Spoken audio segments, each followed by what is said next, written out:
So I have a reputation for going above and beyond the time limit, he said, looking to the side.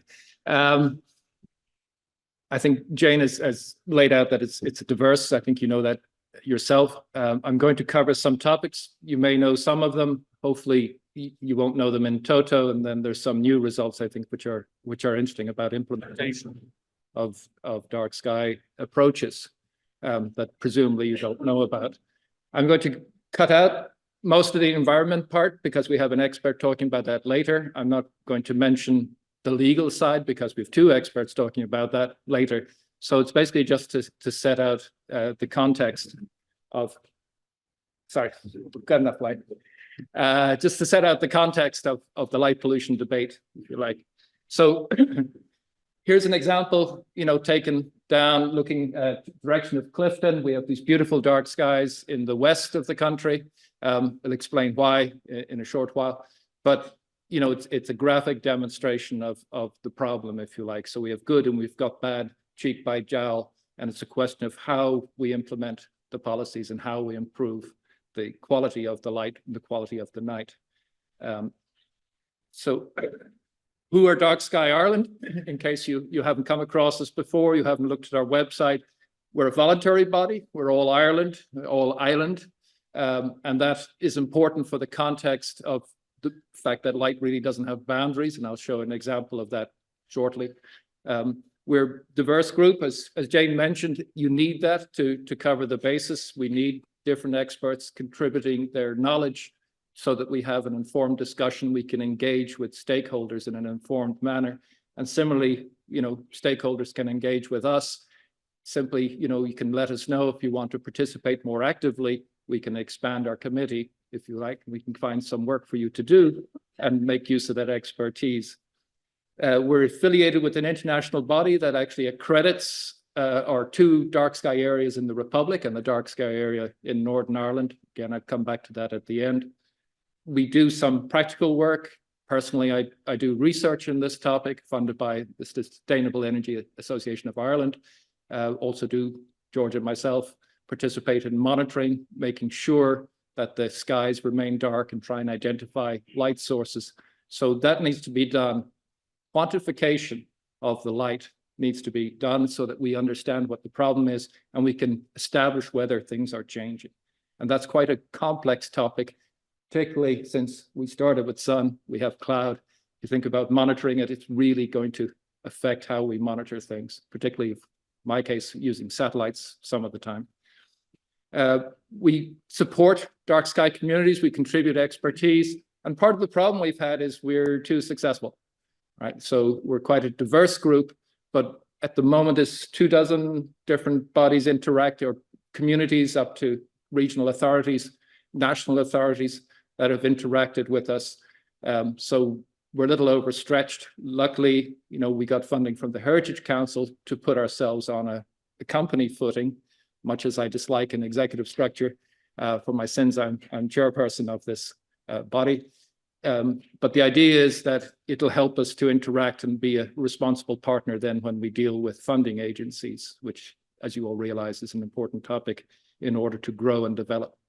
And one of the things we found when we talked to people about, where we're going as an organization, we're sort of done a lot of the work that normally organizations grow into. So we did it the other way around. We saw the need, particularly as Jane said, with the development of light emitting diodes, for instance, there was an urgent need to actually get ahead of the game and understand what that would bring. It's a new technology, it's changing the game, and we won't really know what effects it has for some period of time. So we want to get the best possible information and monitoring out there. So that's something we saw as an urgent priority. And now what we look for is the continuation funding. So we, as I said, we do a range of research. You may have seen a citizen science project, was reported in the Irish Times 2018, I think. There was a scientific publication on the back of that. There's been other research done by a colleague in Maynooth on health aspects and sleep disruption as well. That is getting cited. So work we're doing here is actually hitting, the international standard as well. So nature of the problem, what have we got? This is somewhat old image, but I think it graphically illustrates the problem. If we look at from a satellite and you form a mosaic, unfortunately, as I say, for Ireland, it's quite difficult because in the summer, as you realize, astronomers here certainly would realize we've got the summer twilight, which restricts the observations by the satellite. And then in the winter, it's cloudy a lot of the time, particularly in the relatively recent years. So it's quite a difficult job getting an image. But if we collect that data together, if we look here, for instance, we can see in the Benelux, for instance, it's very bright. You see London, but we're sort of on the outskirts of Europe here. And in this case, if you look, we have dark skies, and this is part of an ongoing project now is to actually look at the offshore areas because light is moving more into those directions as well. More economic activity, bigger ports, more tourism. That's become an issue in the Canary Islands, for instance. That's going to light up our shores. That's going to affect seabirds, fish, and so on. And also wind farms, as we realized, have hit the news again. They're a source of light, particularly as we go to larger wind farms. So it's going to maybe create disruption, not only for residents, but for migrants passing through.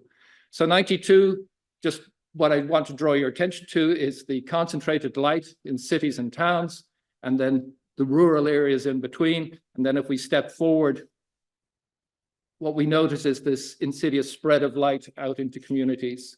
So it's spreading out into the rural environment. And I'll refer to that again shortly.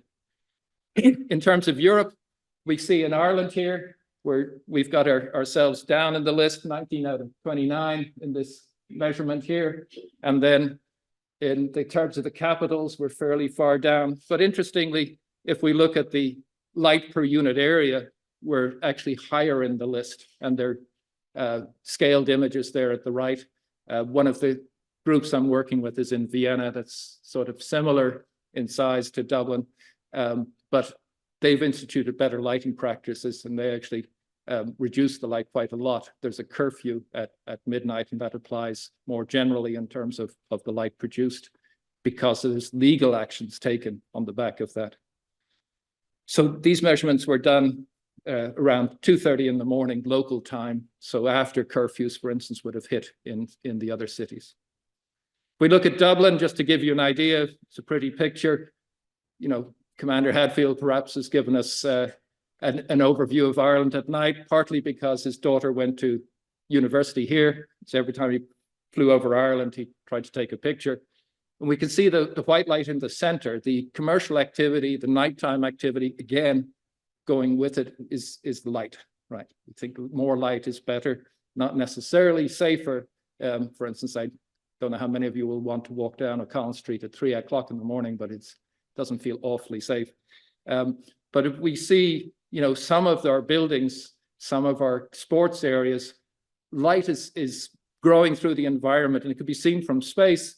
A couple of other responsibilities here. We've got to think about those of us with lived long enough will remember the oil crisis in the 70s. There was a curfew at 10 o'clock. Right? It was a crisis. This is an even bigger crisis, yet no action has been taken.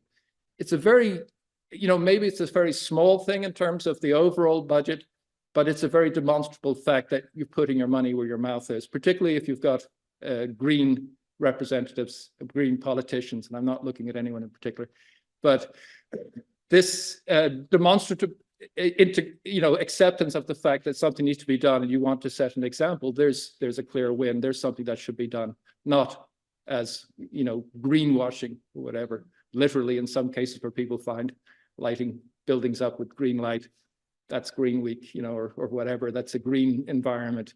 That's not the way to go. It's a question of informed actions, and actually explaining what you're doing as well needs to be part and parcel with that. So interestingly, I pulled down more recent data, and I've just highlighted some areas here. So 2015, again, where that previous image was taken, I'm sort of limited by the times the astronauts are interested in taking pictures and the ones with the steadiest hands and the times when it's clear. But 2015 and then stepping to 2021, we can see a switch to light emitting diode technology, as Jane has touched on.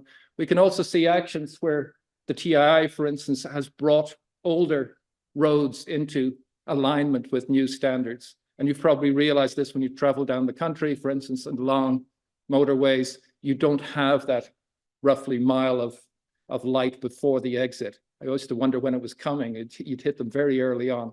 Now that's reduced. We've got areas such as port areas here in Hove, looking brighter as well, again, active port, but maybe we can think about the type of light we use, make it more environmentally friendly. This is quite blue-rich light, and new areas as well turning up, for instance here, and Dublin Airport as well, highly active.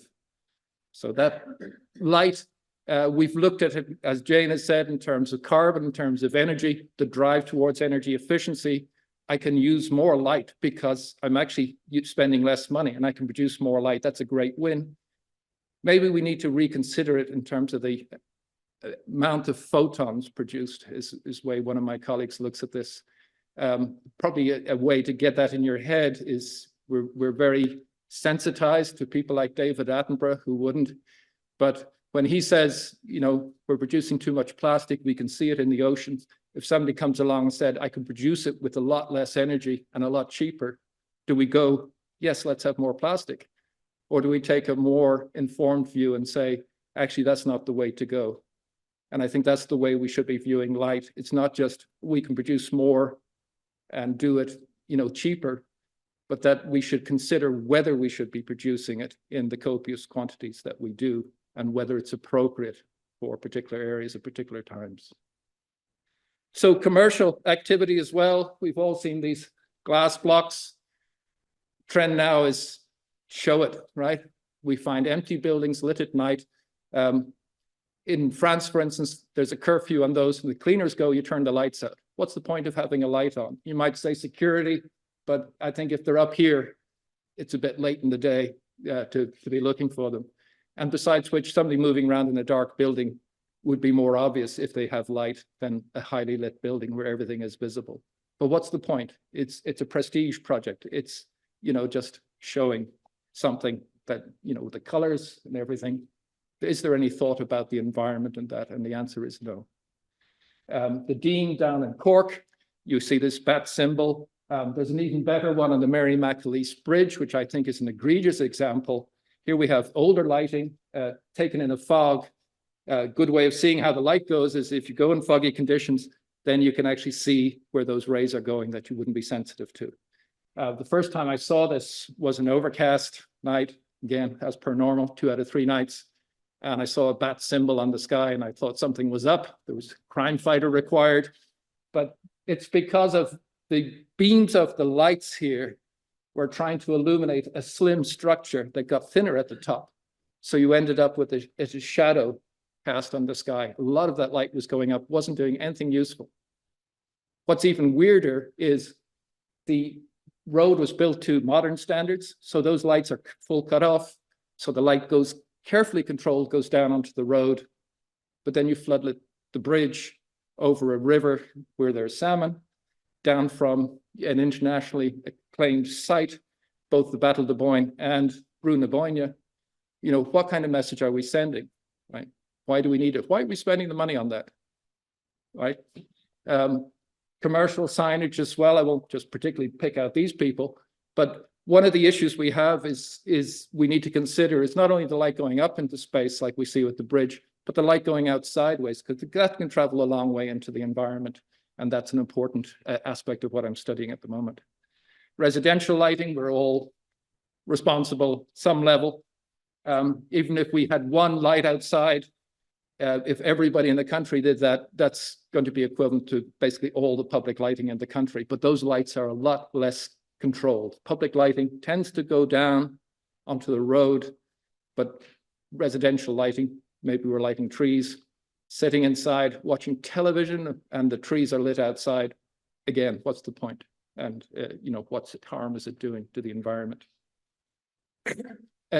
Another particular aspect that hit the news some years ago in Dublin area, sorry, I'm focusing on Dublin because it's just so condensed and there's a lot of examples. LED billboard in Rathmines. This was an environmental gain, apparently, because they swapped 2 static billboards in Camden Street area, I think, for an LED billboard, but they didn't ask the people who live right beside it.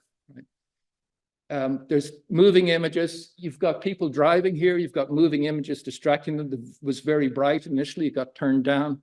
But again, there's a question here we should also think about that hasn't been mentioned so far, which is the social justice issue.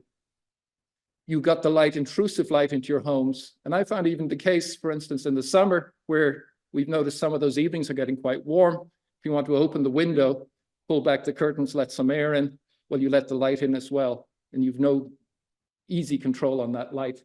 It has been toned down, but, you know, what is the point? We also have it out at Baldoyle, right beside a road where there's no other, well, there's not much pedestrian activity. So why should we be doing that? It's a monetary gain. It's supposed to go into the parks and services, but what's the downside? That has not been considered. Is it? Okay, it's nice, but is it? Just because you can, should you? Nassau Street outside, again, these billboards are popping up a lot of the time, and you can see relative to the lights here, it's much, much brighter than the surroundings. It's set to daytime levels. They're turning up in shops.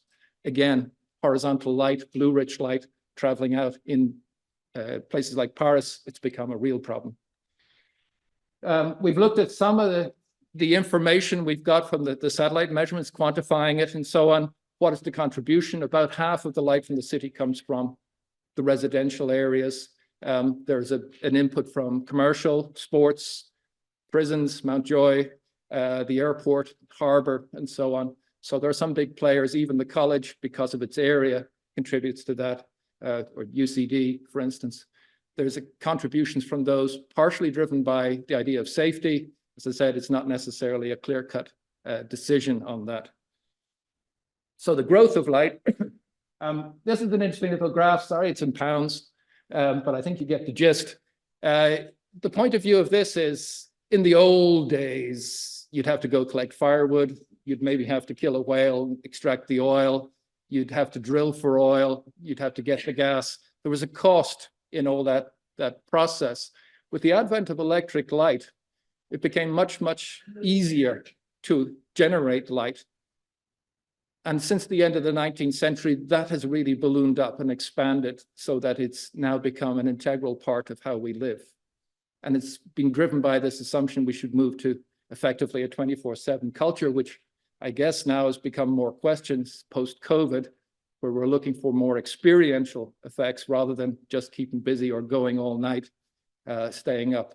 Again, that's a discussion that we need to have, particularly with the real politic of, you know, climate change and biodiversity loss. That's really happening under our feet, right? In terms of the light, you know, if we look at the older pictures, this is sort of tagging the cultural aspect. You know, you can see the environment, you're engaged in the environment. How would this look with LED streetlights and billboards, right? Would you buy the picture? Probably not. Again, it's sort of a historical graph, but I think it's quite telling. One of the difficulties in doing the science is, you know, all these variable conditions. In the case of Ireland as an island, it's quite interesting because we've got Northern Ireland side by side, similar sort of laws in terms of the amount of light that's produced. It's similar lifestyle, but separated by a border. And there's a very different dependence on the growth of light in those two jurisdictions. So it gives us a nice control point, if you like. We can see with the development of the Irish economy and the growth in population, those two things drive light production. More housing, more activity, and more, you know, the requirement for light at night. And what we can see then is this growth of light was quite large in the Celtic Tiger years. Remember those days? And then sort of rolled over. This is because of the introduction of LED technology, better controlled lighting. It's not that the light has gone down, if you like, on the street. This is the light that's going up into space. That's how we can measure it in toto. Okay.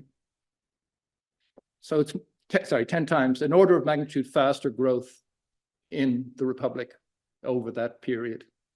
A horrendous growth without actually any thought of, or any control as such.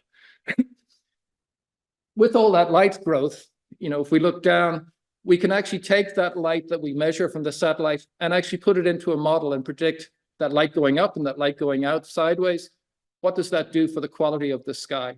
So this is a false color map to indicate the areas where there are still some dark skies. And the thing is, if you can't really see the west coast of Ireland, that's a good thing because that's down in the black range.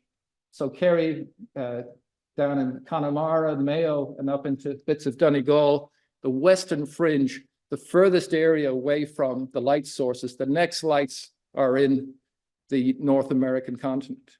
Right?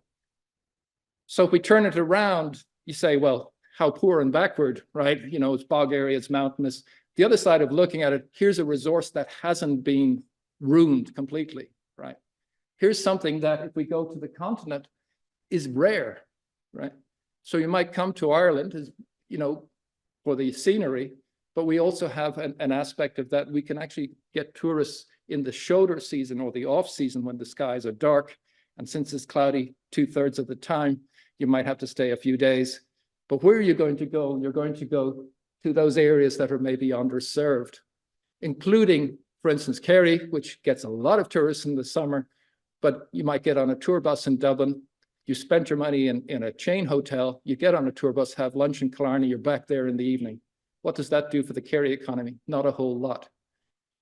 But they saw that here is a way of actually incentivizing people to stay, giving it a reason, protecting the skies, and selling that as an add-on, as ecotourism to the problem.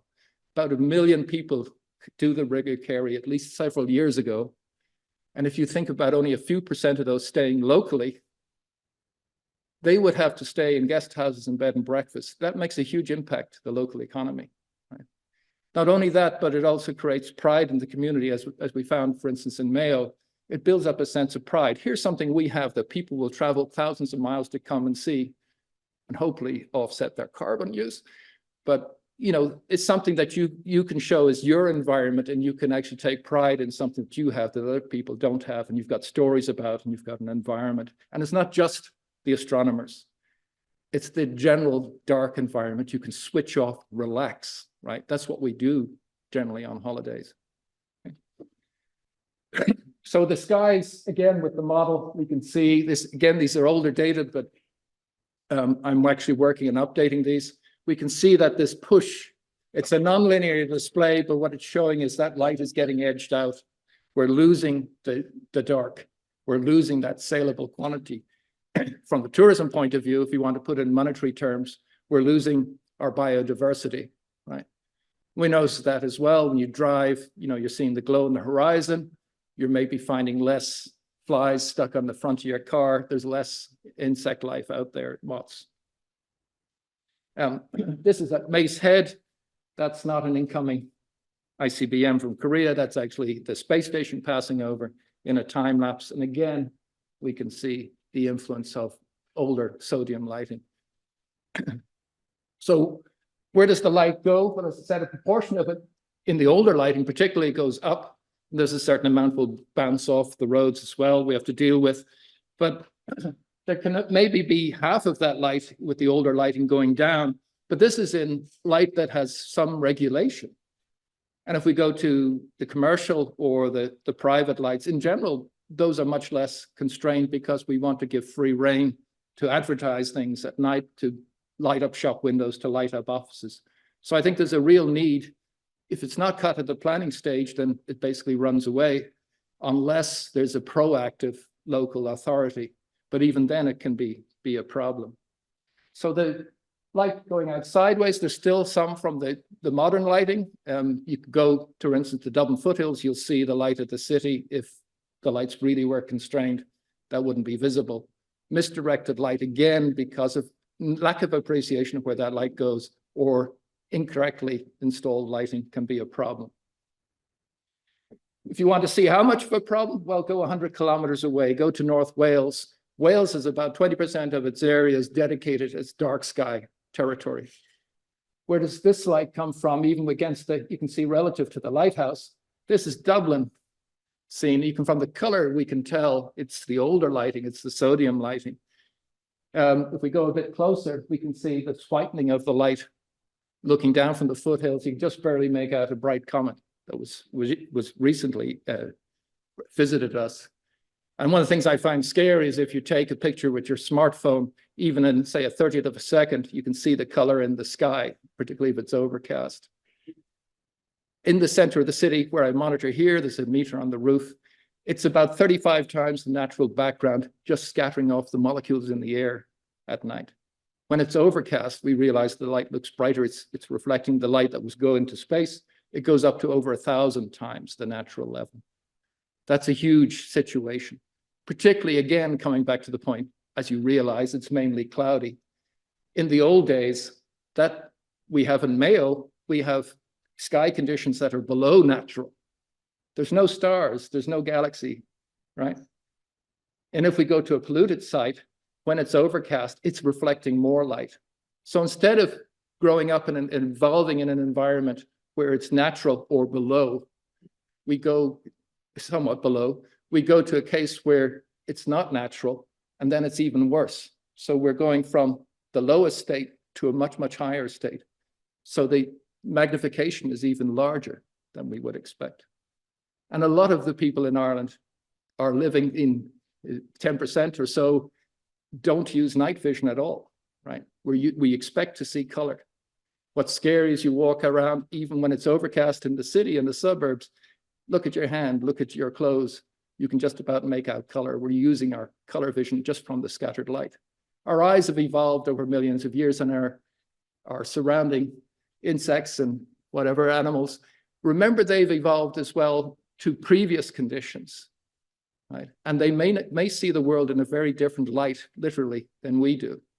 So when we see those failing LED streetlights, for instance, has happened relatively recently, very, very blue rich, that might be what an insect sees all the time, right? So it'd be much more sensitive. They have sensors in the ultraviolet, for instance. So we need to consider how the environment looks to other species and what impact it has. As Jane mentioned about the moths, right? What actually huge impact it has, and the stuff that we're not really sensitive to. Bull Island, the seas off the coast, protected areas, migratory birds, what impact is that having?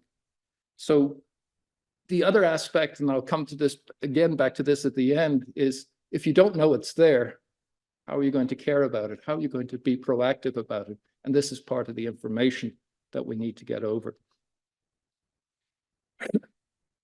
Does anyone know that you can actually read a book by moonlight? Did you think that was possible?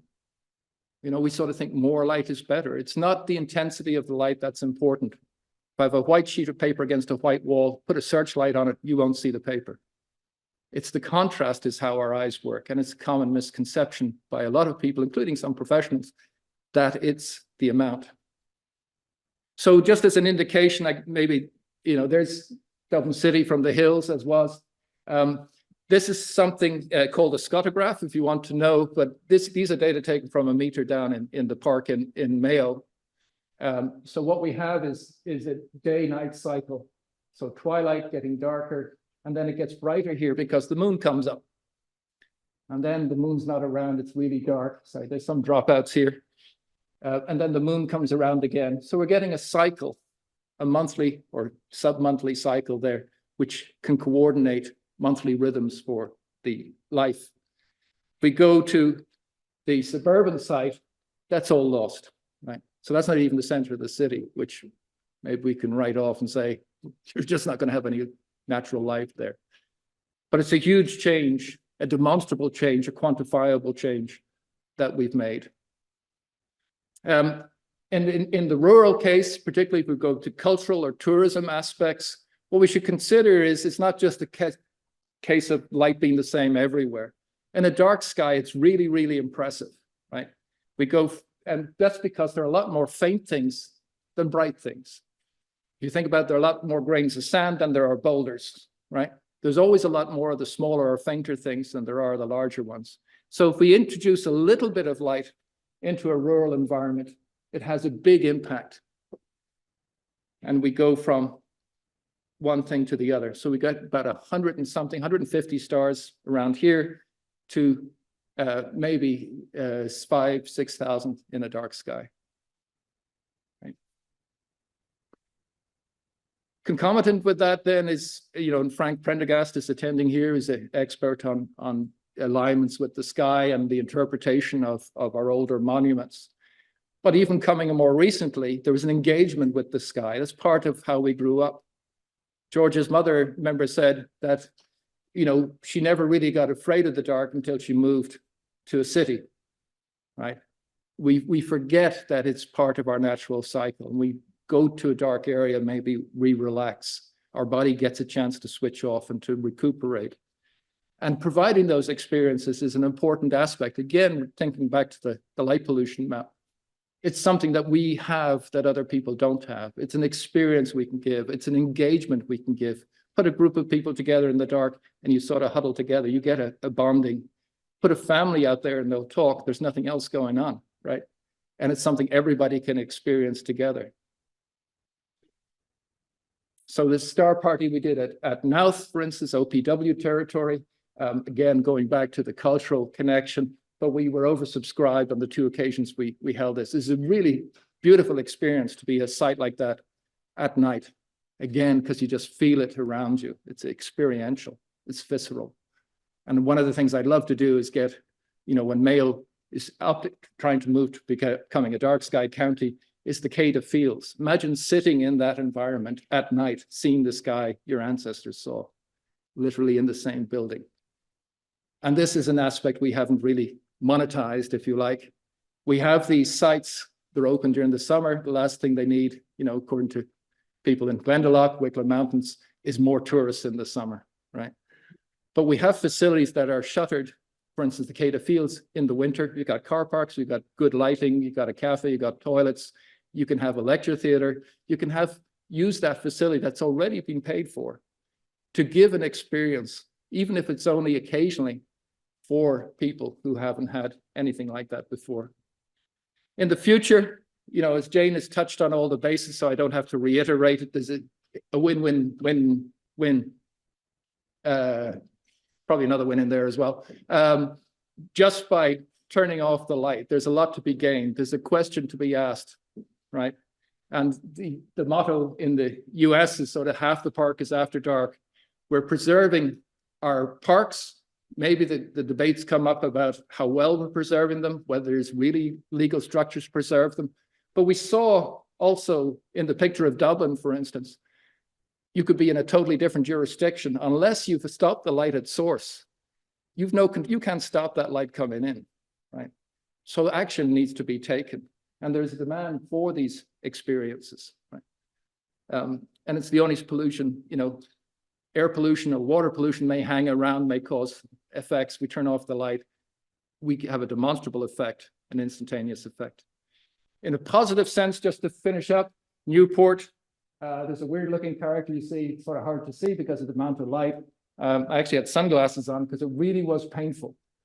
We had a church sitting on a hill in Newport town.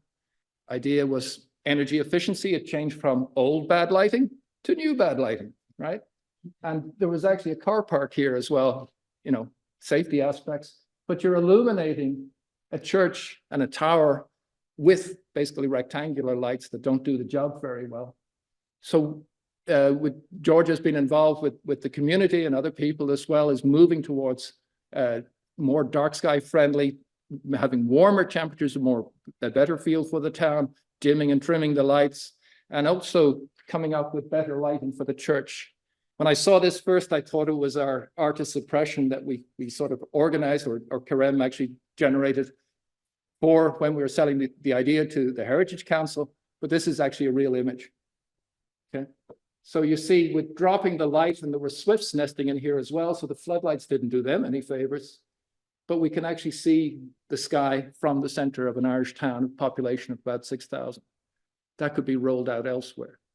And I think one of the things that needs to be done is to show that these things are doable, that they're not crazy or strange or injurious. And I think this the change, everybody's afraid of change. And the easy change is to move from the old bad lighting to new warmer lighting that doesn't look too dissimilar, but is much more efficient and better controlled. What we can do is actually, I think Karem had said, you know, with the changes in the road lighting, with the changes in the church, you expect about 50%-ish change in the light level. So there's the satellite measurements, and you get to about that number. It's demonstrable effect of the light going up into space, right? So this area sits cheek by jowl with the Dark Sky Park. If we want to do things, we need to work in an integrated way. It's been a great success in the Mayo area, the Dark Sky Park, internationally recognized gold tier.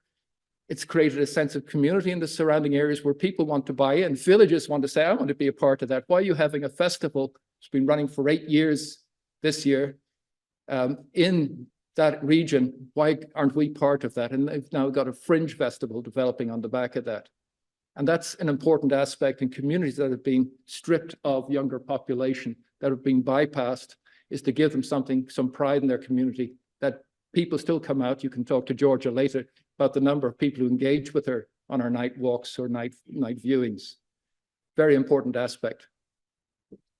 We've got the Dark Sky Park. There's because must have been a marketing thing, is the sound of the universe, right? It's a small area up in Dava National Park. It's a beautiful area though, because it has alignments, stone alignments like they have in the Decatur Fields.